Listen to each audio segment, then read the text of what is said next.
Welcome back to Revise and Resubmit, the podcast that takes, those really dense academic papers and makes them surprisingly interesting. I'm Pavlov. And I'm Nikita. Today, we're diving into a really interesting piece, The Impact of Entrepreneurship Research on Other Academic Fields, by Thurik and several other sharp minds, published in Small Business Economics in 2024. And for many of you listening, especially those involved in the virtual summer school in Entrepreneurship Research 2025, this deep dive will be particularly relevant as this paper is part of your assigned readings. That's right. 2025 marks the 5th year of this fantastic no-fee summer school in entrepreneurship research, which started back in 2021. It's really a testament to the dedication of the organizers, and we absolutely want to give a big thank you to Professor Vishal K. Gupta and PhD candidate Athena Skidopoulou, both from the University of Alabama, for spearheading this unique and, incredibly valuable initiative for the academic community. Absolutely. And what this paper explores is a really fascinating evolution. For a long time, entrepreneurship research understandably borrowed theories and methods from more established fields. Makes sense. But now we're seeing a significant shift, a real giving back, where entrepreneurship research is generating insights and tools that are actually impacting and enriching those other disciplines. It's like the apprentice becoming the master, kind of. This whole discussion really stems from a seminar at the Erasmus Entrepreneurship event, where the focus was, exactly on what the entrepreneurship lens can offer to other areas of academia. So the core question we're tackling today is this: how specifically does entrepreneurship research influence the development of these other academic fields? Prepare for some connections you might not expect. Okay, let's maybe start by looking at the journey of entrepreneurship as a field itself. It might seem hard to believe now, but just about 40 years ago, say in the 1980s, entrepreneurship research was barely a blip on the academic radar. Really? That recent? Yeah. Students in economics and business programs would have rarely, if ever, encountered it as a distinct area of study. It's a complete sea change, isn't it? Yeah. Today, we have leading journals entirely dedicated to entrepreneurship, a huge surge in the number of research papers submitted and cited. Yeah, absolutely. And entrepreneurship is a standard part of business school curricula pretty much globally. The paper even points out that in 2021, 9 entrepreneurship journals ranked within the top 100 business and management journals based on their impact factor. That's a measure, by the way, of how frequently a journal's articles are cited, showing its influence. Right. Big names. Yeah, journals like the Journal of Business Venturing, Entrepreneurship Theory and Practice, and even Small Business Economics itself are among them. What's particularly interesting is how this field initially developed. To establish itself, entrepreneurship research naturally drew upon the existing knowledge and methodologies of other more mature disciplines. Think economics, psychology, sociology, geography, even biology. Right, they adapted existing frameworks to understand this emerging phenomenon of entrepreneurship. Exactly. They essentially built their initial understanding by borrowing tools and perspectives from their academic neighbors. But the really compelling part, and the central theme of this paper, is that entrepreneurship research has now, matured. It's developed its own robust set of concepts, theories, and methods, its own toolbox, and is increasingly sharing these back with the very disciplines that initially nurtured it. Yeah, it's that giving back phase. So let's delve into some concrete examples, starting with the impact on clinical psychology. One particularly fascinating area is the growing body of research exploring the connection between ADHD and entrepreneurship. Okay. This is where it gets really thought-provoking because, the way research is approached in these two fields is quite different. Clinical psychology, as the paper describes it, tends to favor a more coherentist approach, where there's a strong emphasis on consensus around research topics, methodologies, and established theoretical frameworks. Whereas entrepreneurship research, in contrast, is often more open and less rigidly defined. Some might even say it has a more exploratory nature. Right. And this difference in research culture can sometimes lead those in more established fields to view entrepreneurship research with, let's say, a degree of skepticism. And this cultural difference is strikingly evident when you look at where the research on ADHD and entrepreneurship has actually been published. The paper highlights that out of 62 peer-reviewed articles on this topic, an overwhelming 61 appeared in entrepreneurship and management journals. 61 out of 62. And 0, not a single one in clinical psychology publications at the time this paper was written. That's a pretty significant disparity, isn't it? It really underscores how entrepreneurship researchers were the ones initially asking these novel questions. their findings suggest that individuals with ADHD traits aren't necessarily at a disadvantage in entrepreneurship. In fact, those traits might even be associated with success in certain entrepreneurial contexts. This challenges the traditional perspective within clinical psychology, which often focuses on the difficulties individuals with ADHD face in occupational settings. What's insightful here is that entrepreneurship researchers, with their less constrained approach, are raising questions about ADHD and work that the more established field of clinical psychology hasn't prominently addressed. It kind of highlights how different research cultures can sometimes lead to blind spots. Yeah, that makes sense. The paper points to specific studies, like the work by Verheul and colleagues and Yu et al., suggesting that what might be seen as a deficit in a more structured environment could actually be a strength in the often chaotic and dynamic world of entrepreneurship. And we shouldn't forget the pioneering work of Julie Logan on dyslexia and entrepreneurship. Right, another area that was largely unexplored by clinical psychology initially. But the situation seems to be evolving. The paper notes a growing interest from clinical psychologists. You see increased citations of entrepreneurship research, entrepreneurship scholars getting invited to keynote at their conferences, even some submissions to clinical psychology journals on these topics, though widespread publication in those outlets hasn't really happened yet. Okay, so a potential shift. Yeah, it suggests a potential shift in their perspective and maybe a recognition of the insights coming from entrepreneurship research. It really points to the exciting possibilities of future collaboration, doesn't it? Between researchers in entrepreneurship and clinical psychology. Imagine the valuable insights that could emerge from combining, the fresh perspectives of entrepreneurship research with the rigorous methodologies and clinical understanding of psychology. Absolutely. Now let's move on to another area where entrepreneurship research is making waves. Occupational health. How does studying entrepreneurs who often operate in these incredibly demanding work environments enhance our broader understanding of occupational health? Well, as the paper emphasizes, entrepreneurship is frequently this intense mix of high stress and profound fulfillment, that classic roller coaster ride many founders describe. Definitely. Compared to typical employees often studied in occupational health research, entrepreneurs often face significantly longer hours, heavier workloads, constant time pressure, and the added anxieties of loneliness and financial uncertainty tied directly to their venture's success. I think many listeners who've started their own ventures can probably relate to that feeling of extreme highs and lows. Yeah, absolutely. Yet simultaneously, they often experience a greater sense of independence and autonomy. They have more direct control over their work, who they work with, what they focus on, how they approach tasks. Right. This can allow for a stronger alignment between their work and their personal values and skills, often leading to a deeper sense of meaning and purpose that might not be as readily available to employees in more traditional roles. And this unique combination of intense demands and high autonomy leads to what the paper aptly terms the well-being trade-off in entrepreneurship. The trade-off. Yeah, where both negative aspects of well-being, like stress, and positive aspects, like engagement and fulfillment, are often intensified simultaneously. This is a really crucial insight for occupational health, which has traditionally tended to study these two dimensions somewhat separately, rather than exploring their interconnectedness in such an extreme context. And what's fascinating here is that entrepreneurship can be seen as a kind of laboratory for understanding the future of work more generally. How so? While many of the trends we're currently observing across various industries, increased uncertainty, rapidly changing work demands, the blurring of lines between work and personal life, a greater emphasis on individual responsibility, these have long been characteristic of the entrepreneurial experience. That's a good point. Because the high stakes and demands can lead to significant stress, but the autonomy and passion can also lead to intense feelings of fulfillment. This interconnectedness is a key insight for occupational health researchers. Think about it. Entrepreneurial firms were often early adopters of remote work arrangements and more flexible schedules, prioritizing employee well-being out of necessity and a direct understanding of its link to performance. Even before the recent pandemic brought these issues to the forefront for many larger organizations. Right.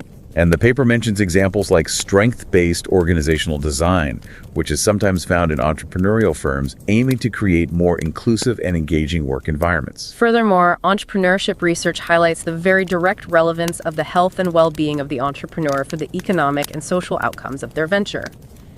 Because an entrepreneur's personal well-being is so intrinsically tied to the success and even survival of their organization. Right, it's critical. It has more immediate and significant implications for productivity, growth, and overall sustainability compared to the well-being of individual employees in larger, more diffuse organizations.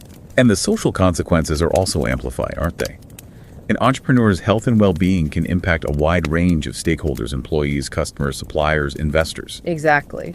It can even influence the ethical practices of the business and its potential to contribute to positive social change. This significantly broadens the scope of social outcomes that are typically considered in traditional occupational health research, which often focuses more narrowly on employee well-being within established organizations. Okay. Finally, studying the health and well-being of entrepreneurs offers valuable new perspectives on strategic leadership. Entrepreneurs and top-level executives often face similar kinds of persistent stressors, and research in this area underscores the critical importance of self-care, stress management, and recovery strategies for maintaining high levels of performance and long-term sustainability at the leadership level. So, in essence, entrepreneurship research is really pushing the boundaries of occupational health by providing this extreme yet insightful context of entrepreneurial work.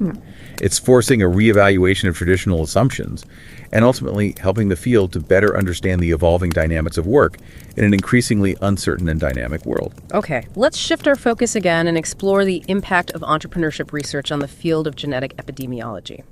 This is a fascinating area where we're seeing contributions to our understanding of the intricate interplay between our genetic predispositions and the environments in which we operate. Right, nature versus nurture, but with a genetic twist. The paper begins by referencing what's often called the first law of behavior genetics, the observation that all human behavioral traits show some degree of heritability.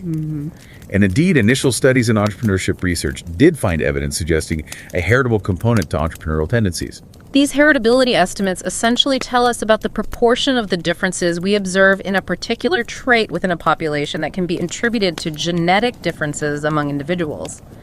Following the groundbreaking sequencing of the human genome, genetic epidemiologists embarked on a quest to identify specific genes that might influence various human traits, including career choices and entrepreneurial behavior.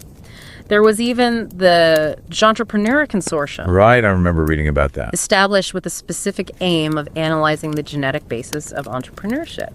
But despite the evidence suggesting that entrepreneurship tends to run in families and those initial findings pointing towards heritability, the J'Entrepreneur Consortium didn't actually succeed in identifying any single consistently robust genetic associations directly linked to entrepreneurship itself, did they? That's correct. And, given the fact that a significant portion of the population attempts to start a business at some point, and that many of the early studies relied on cross-sectional data about current self-employment status, it became clear that pinpointing simple, direct genetic links to something as complex as entrepreneurship was going to be a significant challenge. Yeah, makes sense. However, this initial failure actually led to a crucial and ultimately more fruitful development.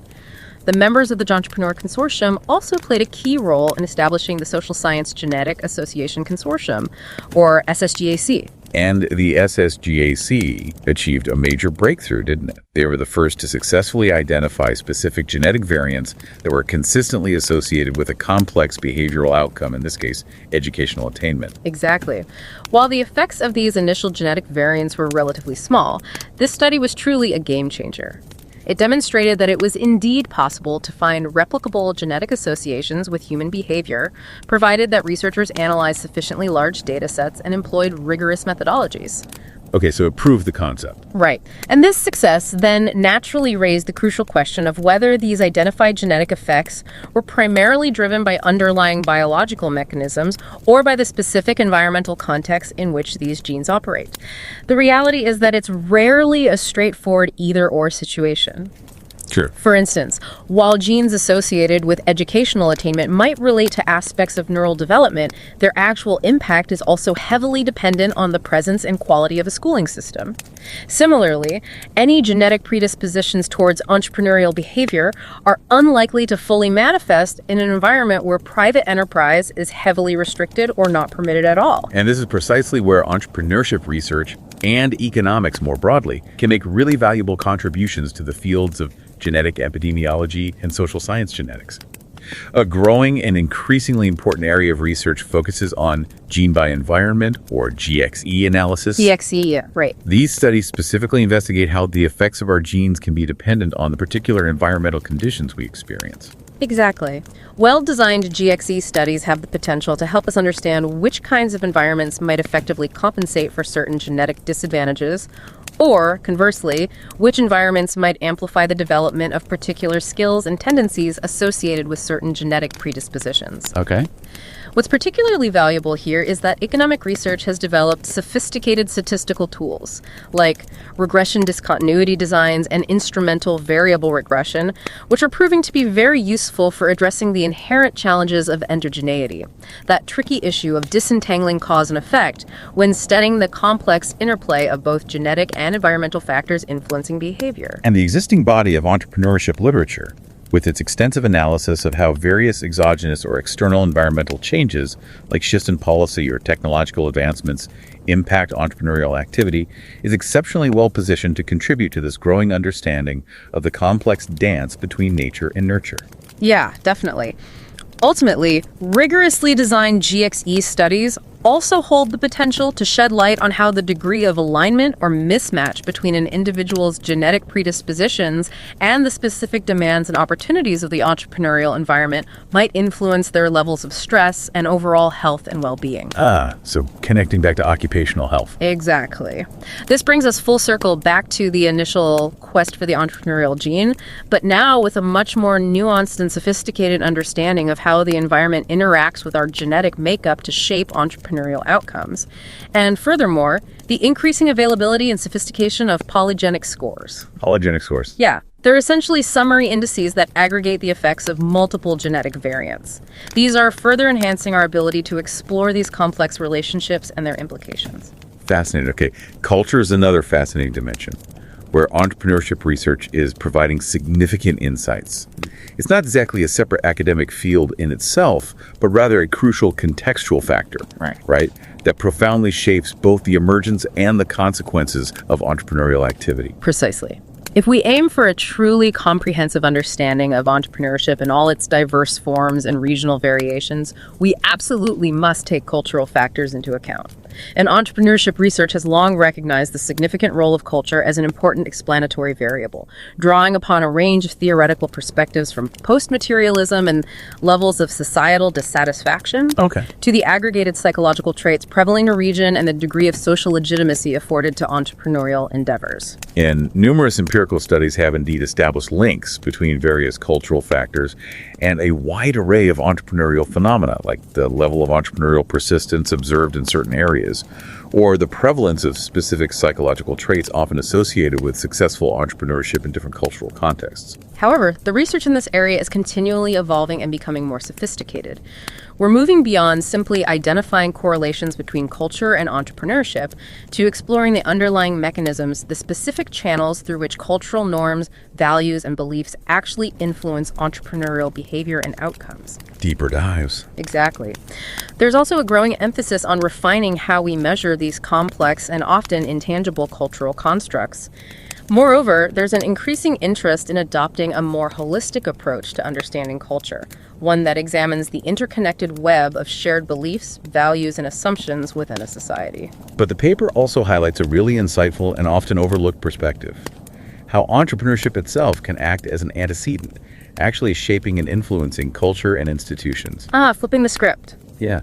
Think about the emergence and rapid growth of the biotech and information and communication technology, ICT clusters in the U.S. Capital Region, or the development of the strong social impact initiative ecosystem in Seattle. In both of these cases, entrepreneurial activity played a pivotal role in fostering those specific environments and the unique supportive cultures that subsequently emerged. That's a really important point. So entrepreneurship isn't just shaped by culture, it shapes culture. Exactly. And this, in turn, raises some really important and complex questions about what exactly constitutes an entrepreneurial culture, how it interacts with other prevailing aspects of a society, and what kinds of interventions or policies might be effective in fostering its development in different contexts. Right.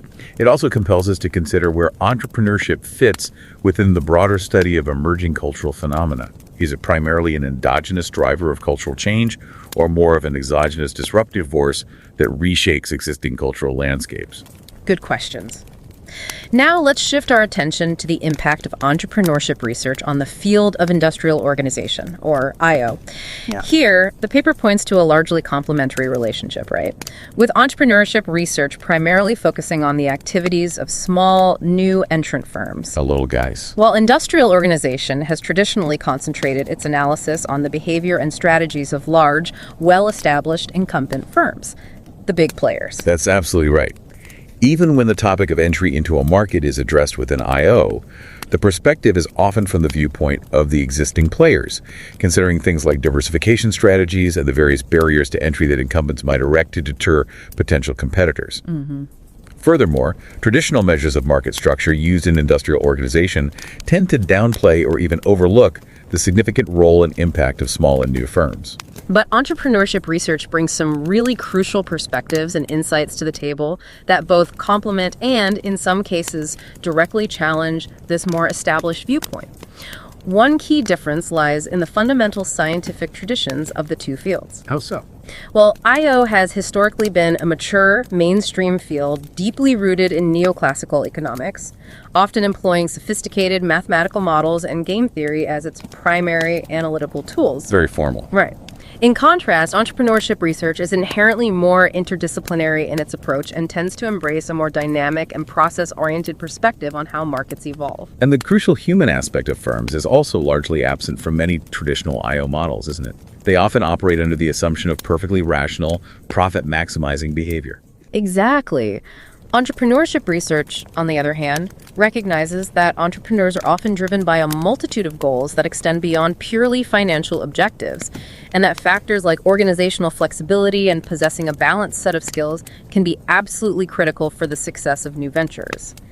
The paper even mentions the concept of passionate bricoleurs. Love that term. Resourceful entrepreneurs who creatively combine limited resources as a key characteristic, often overlooked in more traditional models. And perhaps most significantly, entrepreneurship research directly addresses the fundamental question of where new industries actually come from, a topic that has been largely neglected in mainstream industrial organization.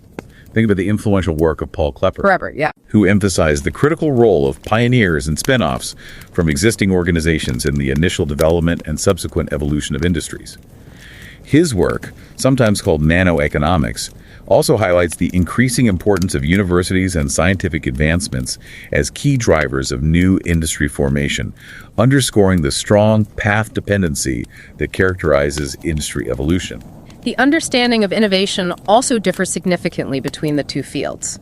IO often focuses primarily on formal R&D activities and the role of patents in protecting innovation. Right, the big lab stuff. In contrast, entrepreneurship research explores the myriad ways in which small and resource-constrained firms innovate, often relying heavily on external sources of knowledge and collaborative relationships, what's often referred to as knowledge spillovers and inter-firm cooperation. And when it comes to competition, industrial organization often employs static game theory models to analyze competitive interactions within established market structures. Very struck. But entrepreneurship research tends to adopt a more dynamic, Schumpeterian or Kirchnerian perspective, emphasizing the introduction of fundamentally new products, services, and business models as the primary driving force behind competition and market evolution. So, in essence, entrepreneurship research significantly enriches the field of industrial organization by moving beyond purely applied game theory and focusing on the actual behaviors and motivations of firms, particularly the processes of their emergence, growth, and the dynamic evolution of industries over time. Okay, turning our attention now to the realm of macroeconomics. The paper highlights the historical absence of entrepreneurship as a central element in many traditional macroeconomic models. Yeah, surprisingly absent. Particularly in earlier formulations of endogenous growth theory, which tended to focus more on the roles of institutions and the creation and diffusion of knowledge as the primary drivers of long-run economic growth.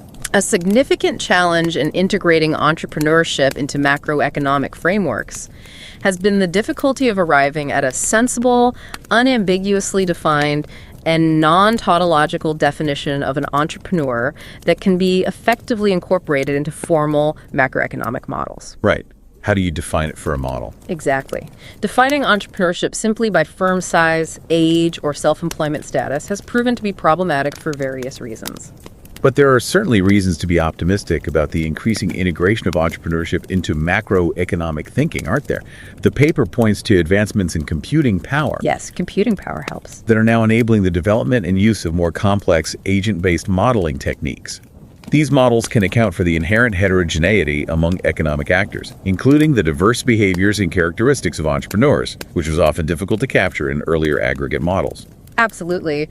And the growing importance of understanding how economies respond to significant challenges and unexpected shocks, think climate change, global pandemics, rapid technological shifts, is increasingly pushing macroeconomists to consider the crucial role that entrepreneurs play in navigating uncertainty, driving innovation, and facilitating the process of creative destruction. Trumpeter again. That's often necessary for economic adaptation and resilience. The paper emphasizes the increasing need for entrepreneurship scholars to adopt a more behavioral definition of entrepreneurship, one that focuses on the actual activities of challenging the status quo and introducing novelty into the economy. Right, focus on the action. Exactly. To facilitate its more effective integration into macroeconomic models and to better explain the differential responses of various economies to different types of shocks and opportunities. This shift away from purely structural definitions based on firm characteristics is seen as crucial for building more realistic and insightful macroeconomic frameworks. Makes sense.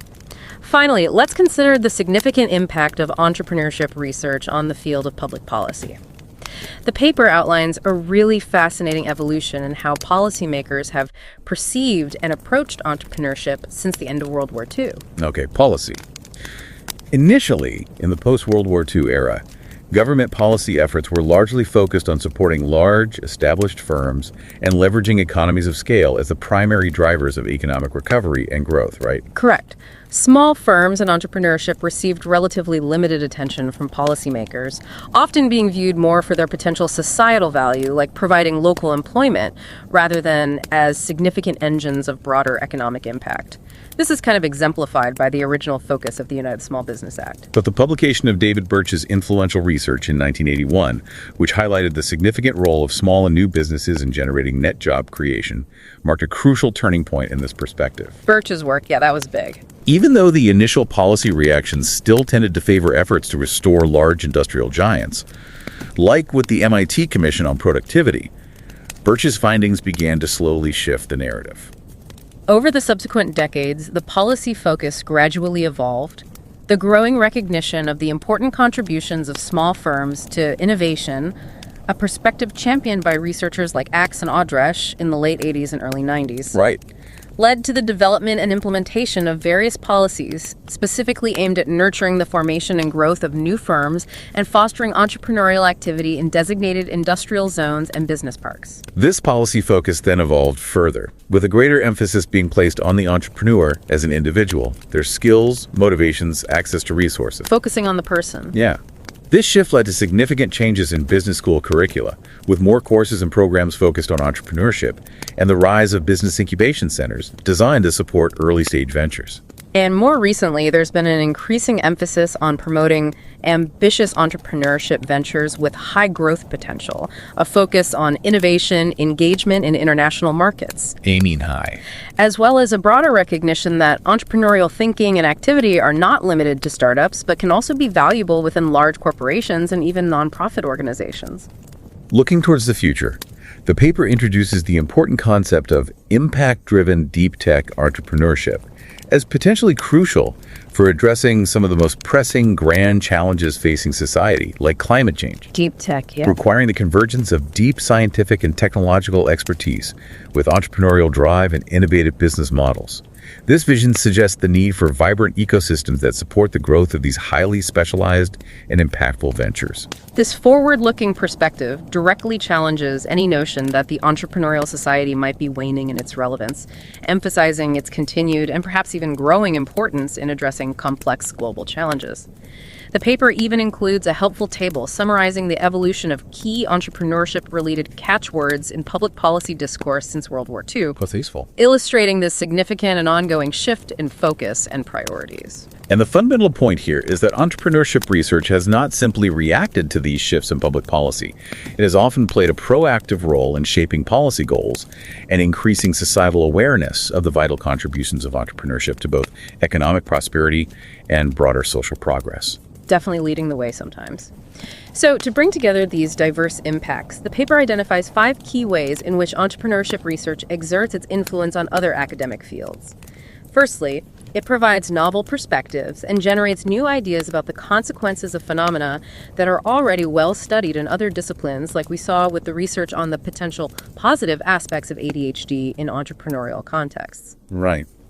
Secondly, entrepreneurship provides a really interesting, unique, and often extreme context for analyzing fundamental relationships that are also studied in other fields, such as using the high-pressure environment of entrepreneurship to gain deeper insights into the dynamics of stress and well-being relevant to occupational health. The laboratory idea again. Thirdly, entrepreneurship research can act as an antecedent, helping to explain the emergence and evolution of phenomena in other fields, such as the role of successful entrepreneurial activity in shaping societal culture and institutions. Fourthly, it can challenge the fundamental assumptions that underpin established theories and models in other disciplines, as demonstrated by how entrepreneurial finance research has offered alternative perspectives that have questioned certain aspects of traditional corporate finance theory, like the Modigliani-Miller theorem.